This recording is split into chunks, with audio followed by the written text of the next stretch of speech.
Good evening. The 7-year-old son of a Chicago manufacturer, kidnapped on Wednesday, was returned safely to his family today. The kidnapping was kept secret until the boy was safe. No ransom was paid. The FBI has arrested 3 suspects, and they are being held on state charges of aggravated kidnapping. ABC's Don Farmer has the story in Chicago. Hillard Marks left school Wednesday afternoon in a good mood. He was looking forward to his 7th birthday on Thursday and a party with neighbors and school friends. The boy rode the school bus as usual to the bus stop a block from his home in suburban Oak Brook.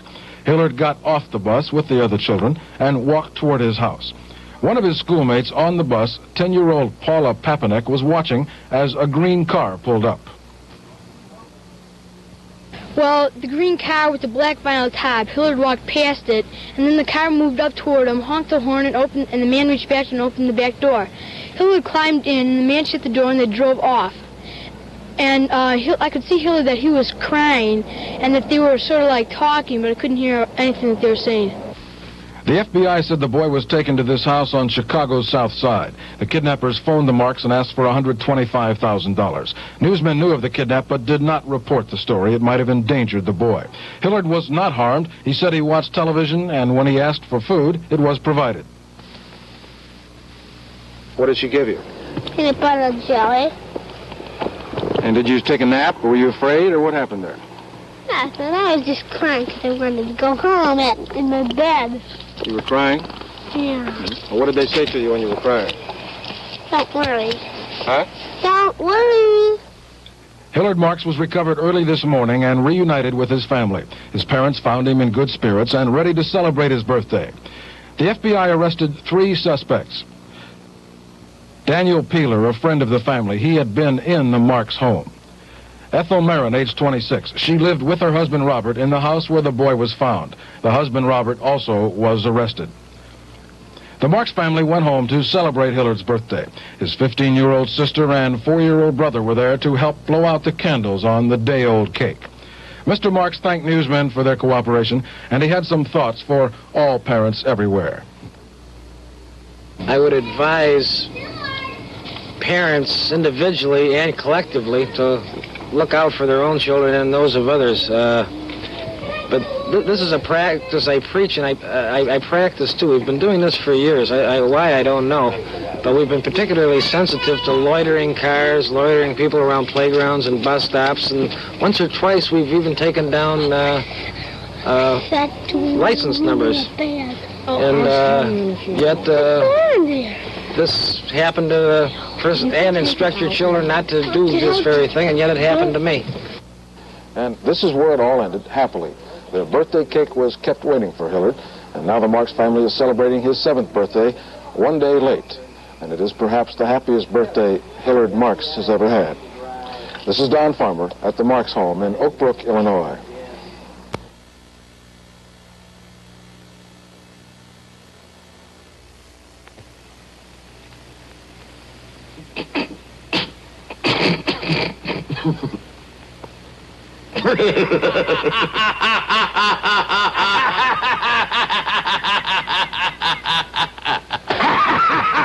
This is an act of courage for some denture wearers.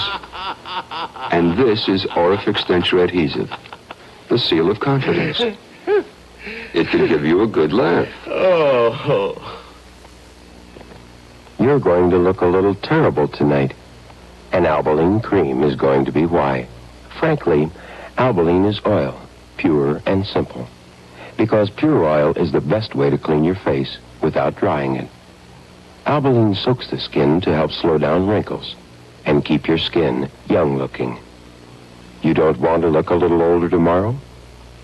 Use Albaline cream and look a little terrible tonight. Richard Nixon campaigned in Philadelphia today, continuing to demonstrate a style and strategy far different from that of his 1960 presidential campaign. ABC's Ted Koppel has the story.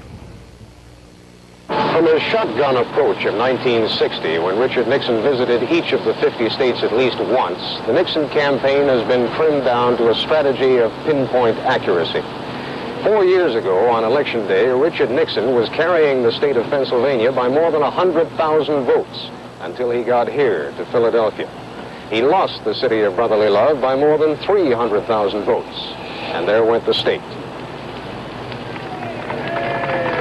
When Nixon arrived at Philadelphia's International Airport early this afternoon, the welcoming crowd was something less than overwhelming. But that's far less significant than the fact that the polls show Nixon comfortably ahead in Pennsylvania this year. In any event, though, no one's taking any chances. Today's motorcade through Philadelphia lasted less than an hour. It looked for a while as though it was going to register 2 or 3 notches below a disaster. And then the motorcade was suddenly enveloped in a blizzard of confetti and ticker tape. The crowd deepened on both sides of the route until the sidewalks were jammed. And Richard Nixon came alive.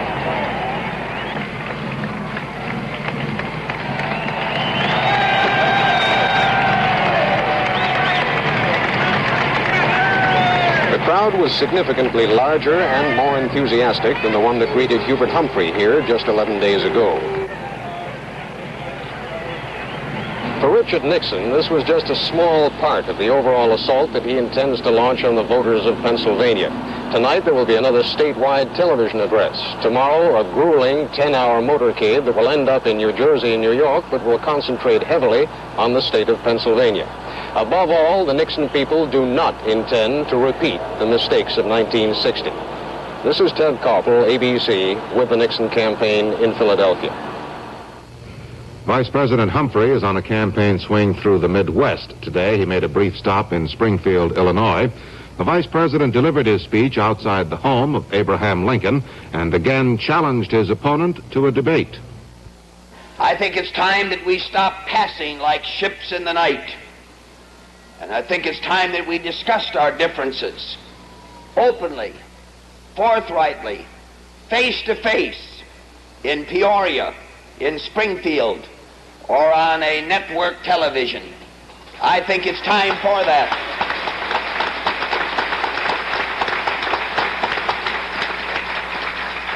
Now, Mr. Nixon is fully aware of the politics of our time. He's an old hand at it. He says he favors the treaty to stop the spread of nuclear weapons, in other words, to ban the bomb in countries that do not have it. But then he says that he opposes Senate ratification this year. Mr. Nixon is having his own debate.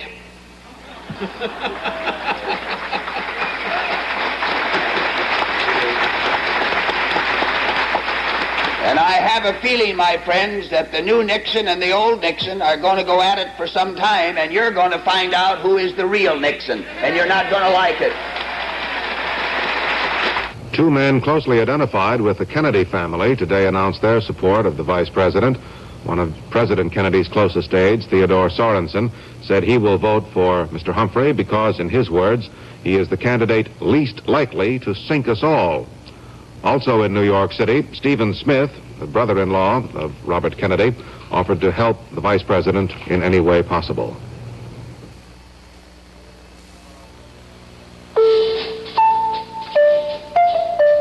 If you use hand lotion, like 7 out of 10 women do, now when you do dishes, use Rose Lotion Vel with rose water and glycerin. Look, Vel won't even harm a fresh rose. See, Vel makes hands soft and lovelier as dishes get done. Try Rose Lotion Vel with rose water and glycerin. Pretty soft for pretty soft hands. Hello, everybody, hello. Halo is the shampoo that glorifies your hair, so hello, everybody. Remember old worn-out Halo shampoo? Well, we fixed it. Took the alcohol out, put soft and gentle, non-drying glycerin in. So Halo isn't old anymore. Halo shampoo. Kind of makes everything else sound old, doesn't it? Halo. George Wallace said today that the United States Supreme Court, which he called a sorry outfit, ought to be put in its place. He told an audience in Tallahassee, Florida, that if elected president, he will seek a constitutional amendment requiring Senate reconfirmation of Supreme Court justices and federal judges every 6 or 8 years. More details on Wallace's campaigning now from ABC's Tom Jarrell in Tallahassee. Florida is currently ready pretty much of a political toss-up between Nixon and Wallace forces. Today, Wallace brought his third-party movement here in hopes of capturing this state's 14 electoral votes in November. A crowd of several thousand Wallace supporters turned out at the Tallahassee Fairgrounds Stadium to sit in a warm sunshine and hear their candidate issue some hot remarks at Richard Nixon. Mr. Nixon and the Republicans and the National Democrats have rammed everything down our throats there is to ram. There's nothing left to ram down our throat. So when these national Republicans come down and look down their nose from up east, representing the Eastern money interest, and tell you to let us back in power, you tell them that 10 weeks ago, what did you do?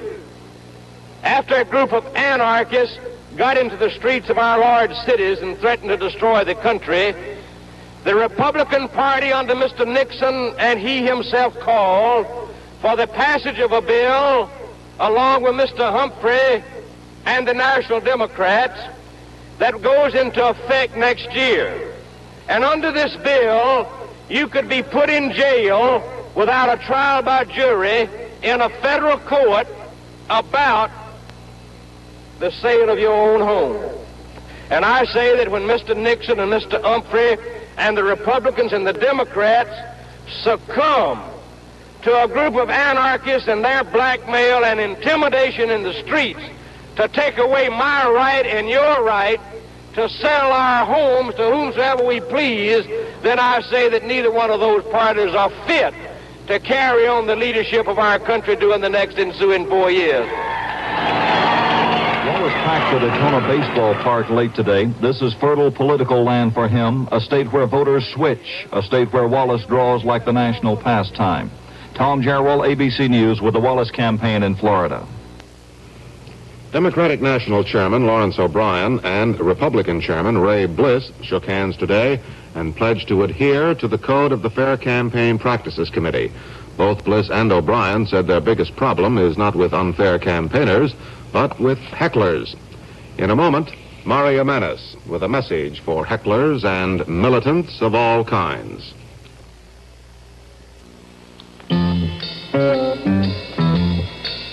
Can this exquisitely proportioned beauty survive?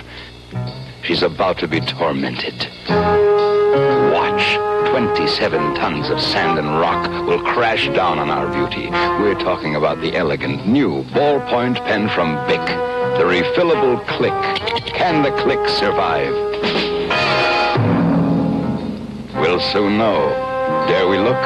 Yes, the sleek finish gleams. Retracting mechanism works perfectly, but will write.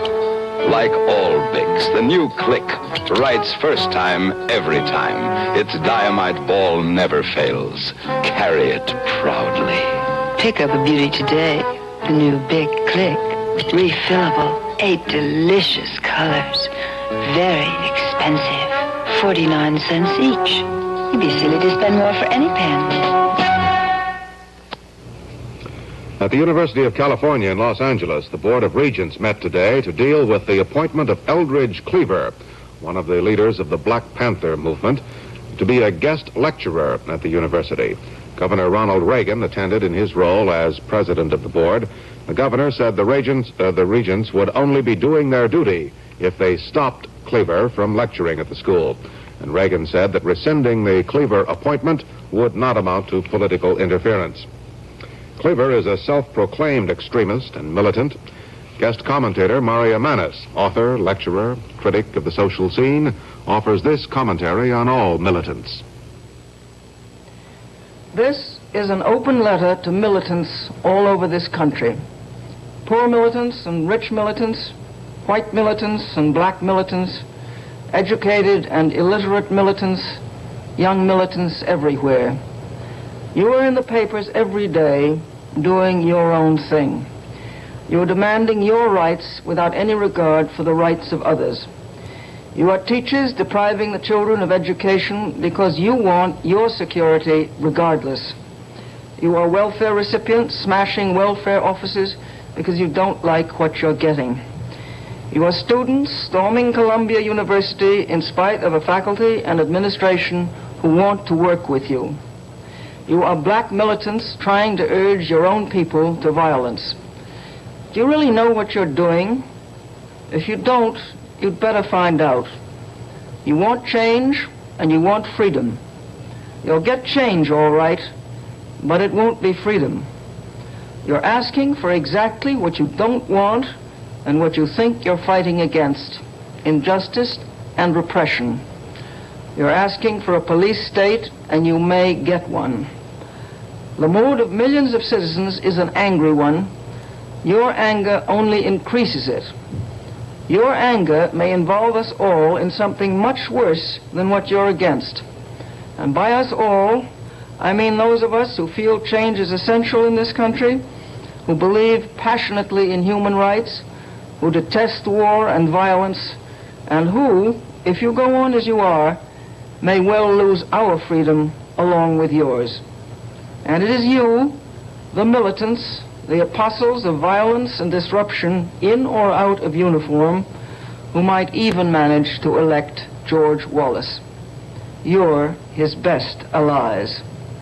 Sincerely yours, Mariam Manis. In Mexico City, students trying to force their way back into the National University were thrown back by Army troops today. Other students hurled rocks and bottles at police in the downtown area of Mexico City before they were chased away by tear gas and by police using nightsticks. More than 1,000 students have been jailed since the university was closed down by the military on Wednesday night. The Mexican students have been demanding more political reforms.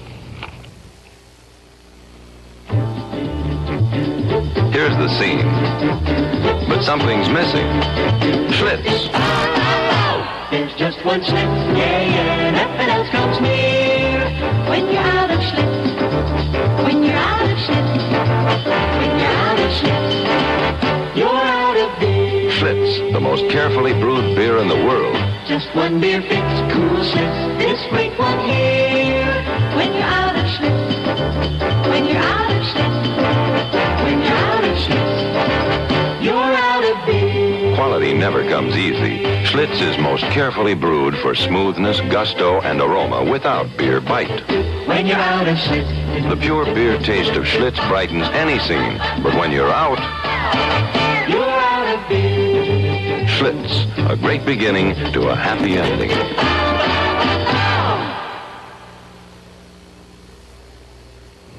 The United States Command in Vietnam disclosed today that 2,000 Marines were flown into the western end of the demilitarized zone earlier this week to the banks of the Ben Hai River, the border between North and South Vietnam.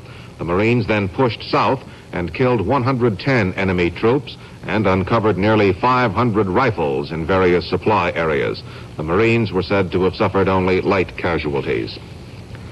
Marshal Ivan Yakubovsky, the commander-in-chief of the Warsaw Pact, flew to Sofia, Bulgaria today. There are reports that Russia wants to station more troops in Bulgaria in a move to strengthen its control over Eastern Europe. West German Air Force and Army units have now completed 5 days of maneuvers in southwestern Germany. The maneuvers were shifted 100 miles away from the sensitive border with Czechoslovakia.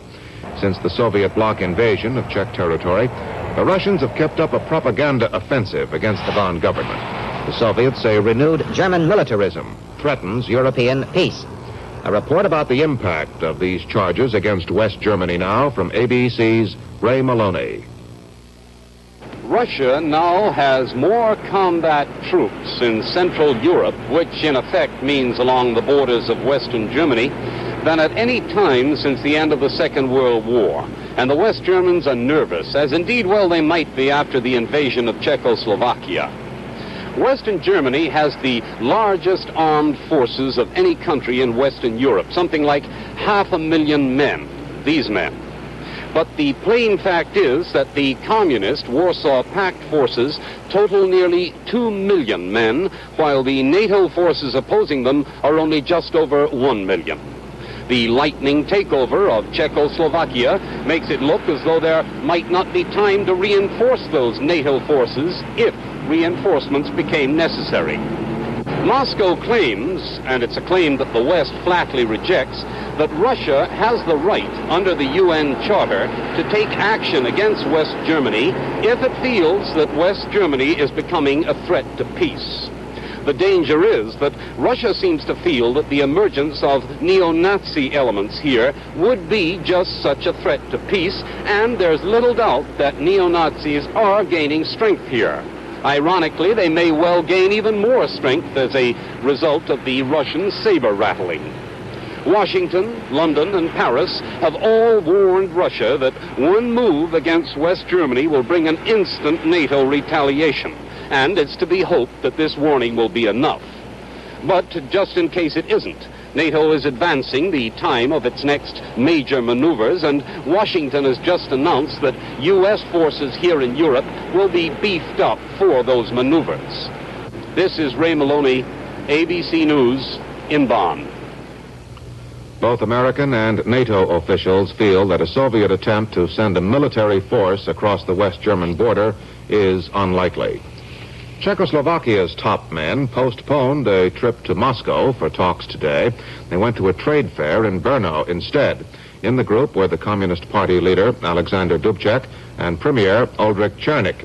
Czech sources say that Dubček heads the list of a group of officials the Russians want to purge because the Czechs are not moving fast enough to meet Soviet demands. Ellen, I've got the solution. Not a padded bra. No, this is slightly padded. Slightly padded? Just a 1/16 of an inch lining. Adds shaping, not inches. And it's a Playtex Cross Your Heart. You know, crosses your heart with stretch, lifts, separates, you're suddenly shapelier. 1/16 of an inch? Adds shaping, not inches. The new Playtex Cross Your Heart slightly padded bra. Sometimes a little can do a lot. Announcing a comfortable way to look 5 pounds thinner. The new 5 pounds thinner girdle by Playtex. Prove it yourself. Fingertips so. Press in. See? The new Playtex girdle has fingertip panels to hold you in firmly. Yet it's so different. Feels like nothing you've ever felt before. Look 5 pounds thinner without losing a pound. Also from Playtex, Golden Girdles, now on sale. Save $2. It's happened again. This time, an Eastern Airlines jet en route from San Juan, Puerto Rico to Miami was hijacked and forced to land in Havana today. Aboard the plane were 46 passengers and 7 crew members. Witnesses in Havana said the plane landed during a rainstorm and that the hijacker, a man in his 20s and apparently a Latin, left the plane alone, a pistol in his hand. State Department officials have asked the Swiss embassy in Havana to negotiate the release of the 53 persons who were on the plane. This makes the 9th American commercial plane diverted or hijacked to Havana this year.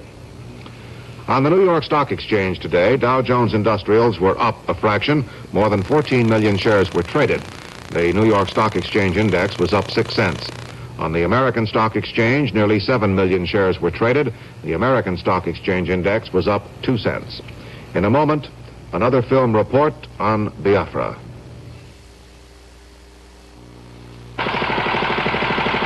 Hi, Bob. Why don't you buy that thing and help me clean my yard, too? Yeah. With that, we could pick up every leaf on the block. Cigarette? Oh, you finally come to Raleigh's. Well, I like filter cigarettes, but I want taste, too. And Raleigh's have it. Mm-hmm. And it's a good mild taste. Say, what about those coupons? That rake you bought? I got one with Raleigh coupons. Come to Raleigh Filters. Come to good taste. And remember, the famous Raleigh coupon also comes on light menthol Bel Air. Bel Air tastes light, cause the menthol's right. Bel Air tastes light, cause the menthol's right. Just the right touch of menthol, with the right filter too. You get a special kind of lightness when you smoke Bel Air. Special because the menthol's right. Last night, we presented a film report on the tragedy of Biafra. This child was shown, along with many others, in much worse condition. I think it ought to be made clear to all those who want to help the children of Biafra and Nigeria that under present circumstances, the possibility of enough help reaching them in time to prevent further disaster is quite remote. Neither the Nigerians nor the Biafrans will make the concessions necessary to allow enough food and medicine to reach those who so desperately need help. The federal government of Nigeria will not permit supplies to be shipped directly to Biafra. The Biafrans will not accept any, even if offered, from the central government. The war appears to be drawing to a close. Biafra has only one city left in its possession, and it appears the federal troops will soon take it. A spokesman for Biafra was asked today if there is any possibility of a surrender to the federal troops in order to prevent further bloodshed. His answer was, that is out of the question. The Biafrans maintain that if they do surrender, they will be massacred. And indeed, there is some evidence that as the Nigerian troops have advanced, they have shown little or no mercy to their captives. We have another film report tonight. Again, not a pleasant one. But we have decided to run it because we believe it tells much about the frightful events that are taking place there, and we ought to know about it. According to our sources in France, from whom we obtained this film, this is a Biafran village near the town of Aba, and these are Nigerian troops who have just entered it. Shots still being fired as they conduct their search. They find an adult male. According to our best information, this man is not a soldier. He is a civilian. That's about all we know of him. We do not know whether he was involved in any resistance to the Nigerians. But as you can see, he is not given much of an opportunity to explain anything. And now you will see what it can mean to be caught in the tragedy of Biafra.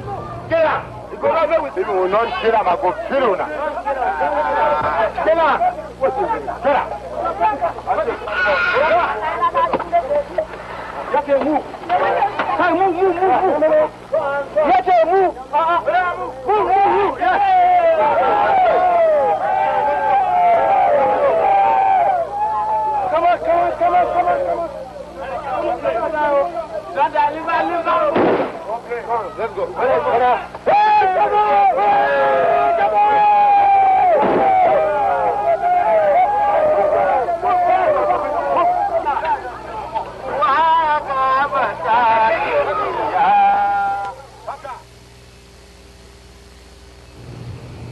Well, that's the news. It's not very good news, I'll admit, but we do ourselves an injustice if we pretend it doesn't exist.